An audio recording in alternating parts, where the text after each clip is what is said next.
இன்னைக்கு இருக்கிற சூழ்நிலை எதையுமே நீங்க பார்க்காதீங்க.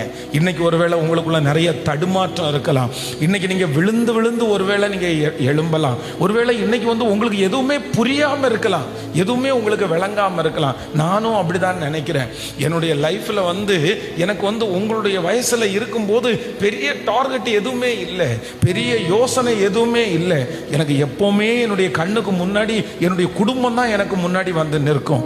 ஐயோ, ஒரு குடிகாரனுடைய மகனா பிறந்துட்டு எப்படி நம்ம பெரிய வாழ்க்கை வாழ முடியும்? படிப்பறிவே வராத ஒரு மனுஷன் நம்மளை கொண்டு என்ன செய்ய முடியும்? என்ன குறித்து ஒரு நாள் கூட ஒரு நல்ல எண்ணம் நான் நினைச்சதே இல்லை. நான் நல்லா வருவேன், 4 பேருக்கு முன்னாடி நான் நிற்பேன், நான் பேசுவேன், ஆண்டவர் என்னை பயன்படுத்துவார். இப்படிப்பட்ட ஒரு ஹோப் ஒரு பெர்சன்டேஜ் கூட எனக்குள்ள இல்லாம இருந்துச்சு. அதான் நான் அடிக்கடி சொல்லுவேன், என்னிடத்துல எனக்கு இருந்த டார்கெட்லேயே பெரிய டார்கெட் ஒரு செங்கல் சொல்ல வைக்கணும், அப்படிதான் நான் யோசித்தேன். ஆனால் இன்றைக்கு என்னுடைய லைஃப்பை நான் திரும்பி பார்க்கும்போது ரொம்ப ஆச்சரியமாக இருக்குது. எங்கள் அம்மா அப்பாவுக்கு ஆச்சரியமாக இருக்குது, எங்கள் சொந்தக்காரங்களுக்கு ஆச்சரியமாக இருக்குது. நம்பவே முடியல. ஆண்டவரே, இப்படிப்பட்ட ஒரு பின்னணியில் இருந்த ஒரு மனுஷனை நீங்கள் இப்படி கொண்டு வர முடியுமா அப்படின்றதற்கு வேற யாரும் சாட்சி கிடையாது.